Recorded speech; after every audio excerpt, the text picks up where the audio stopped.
పశ్చిమ గోదావరి జిల్లా గరగపర్రులో ఉద్రిక్త పరిస్థితులు కంటిన్యూ అవుతూనే ఉన్నాయి. ఆంధ్ర యూనివర్సిటీకి చెందిన విద్యార్థుల చలో గరగపర్రు నిర్వహిస్తుండటంతో ఎటువంటి అవాంఛనీయ సంఘటనలు చోటు చేసుకోకుండా పోలీసులు పెద్ద ఎత్తున మోహరించారు. ఐడీ కార్డు లేకుండా ఎవరిని గ్రామంలోకి అనుమతించడం లేదు. ఏయూ విద్యార్థి సంఘాలను అనుమతించకపోవడంతో కార్యక్రమాన్ని వాయిదా వేసుకున్నారు. దీనికి సంబంధించి మరింత సమాచారం మా ప్రతినిధి శివసాగర్ అందిస్తారు. పశ్చిమ గోదావరి జిల్లా పాలకోటేరు మండలం గరగపర్రులో గత 2 నెలల నుండి కూడా ఉద్రిక్త పరిస్థితులు చోటు చేసుకున్నాయి.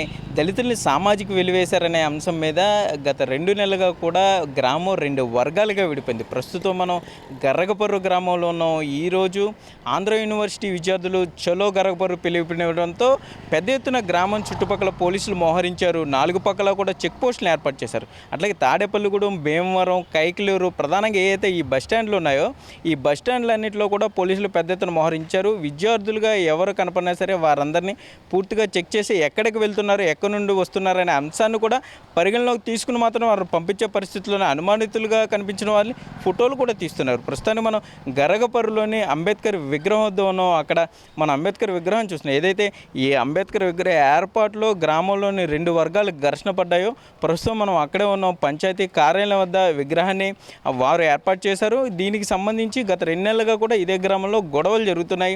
మనం చూసుకుంటే ప్రధానంగా ఈరోజు జేఏసీ పిలిపివ్వడంతో చలో ఆంధ్ర యూనివర్సిటీ విద్యార్థులందరూ కూడా చలో గరగపర్రు పిలిపివ్వడంతో ఇక్కడికి పెద్ద ఎత్తున పోలీసులు చేరుకున్నారు. అయితే గత 2 నెలలుగా కూడా ఇక్కడ పరిస్థితులు కూడా ఆందోళనకరంగా ఉన్నాయనే తెలుస్తుంది. అఖిలపక్ష నాయకులు కూడా ఇక్కడ పర్యటించారు.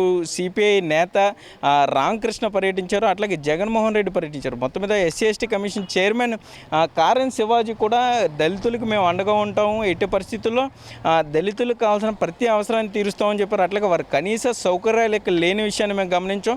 దాన్ని కూడా త్వరలోనే కనీస సౌకర్యాలన్నింటినీ కూడా కల్పిస్తున్నారు. ప్రతి కుటుంబానికి కూడా ₹1,00,000 ఇస్తామని కారెన్ శివాజీ ఇప్పటికీ చెప్పారు. అయితే అవన్నీ కూడా హామీలుగానే మిగిలిపోయే పరిస్థితి ఉందా లేదా అనేది కూడా ఇక్కడ తెలుసుకున్న పరిస్థితులు ఉన్నాయి. అయితే క్షేత్రస్థాయిలో మాత్రం గ్రామంలో రోడ్లన్నీ కూడా ఖాళీగానే దర్శనమిస్తున్నాయి.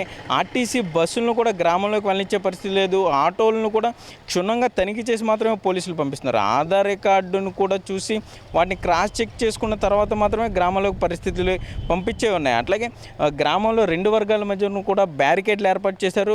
ఎవరిని కూడా ఒక సైడ్ నుండి ఇంకో సైడ్ వెళ్లకుండా కూడా పోలీసులు కట్టడి చేస్తున్నారు. అంటే చూసుకుంటే గత వారం రోజులుగా పరిస్థితులు చల్లబడతాయి.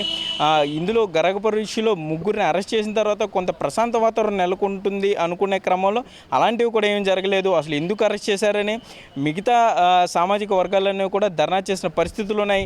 ఉండి ఎమ్మెల్యే శివరామరాజు కూడా వారిని సముదాయించి ఎట్టి పరిస్థితుల్లో బెయిల్ వచ్చేలా చూస్తానని ఆయన చెప్తుండగా మరోపక్క దళితులు కూడా మా ప్రధాన డిమాండ్లని ఇప్పటివరకు నెరవేర్చలేదు. ఇంటికి ₹5,00,000 సబ్సిడీ రుణాలు ఇస్తామని చెప్పారు ఎస్సీ కార్పొరేషన్ ద్వారా, వాటిని ఇవ్వాలి. అట్లాగే అంబేద్కర్ విగ్రహాన్ని తొలగించి ఎక్కడైతే తొలగించారో అక్కడే విగ్రహ ప్రతిష్టాపన కూడా చేయాలని వారు ప్రధానంగా 5-6 డిమాండ్లు కూడా చెప్పే పరిస్థితులు ఉన్నాయి. ఈరోజు భీమవరంలో దళిత సంఘాల నేతలందరూ కూడా సమావేశం వారు భవిష్యత్ కార్యాచరణ ప్రకటిస్తున్నారు. మొత్తం మీద చూసుకుంటే చలో గరగపర్రు విషయంలో ఆంధ్ర యూనివర్సిటీ విద్యార్థులు అయితే ప్రస్తుతానికి ఇక్కడ చేరుకోలేదు. వారు చేరుకుంటారు లేదన్న దాని మీద కొంత సందిగ్ధ పరిస్థితులు కూడా ఉన్నాయి. అంటే గ్రూప్ 2 పరీక్షల నేపథ్యంలో మరలా అది వాయిదా పడే ఇది ఉంది. కానీ విద్యార్థులు వస్తుంటే పోలీసులు ఎందుకు అడ్డుకుంటున్నారు అనే దాని మీద కూడా గ్రామస్తులు ప్రశ్నించే పరిస్థితులు ఉన్నాయి. ఏదైనా గ్రామంలో ప్రశాంత వాతావరణం నెలకొనే వరకు కూడా పోలీసు పికెటింగ్ జరుగుతుందని పోలీసు ఉన్నతాధికారులు చెప్తున్నారు. కెమెరామెన్ భాగ్యరాజ్తో సాగర్, 99 టీవీ, గరగపర్రు నుండి.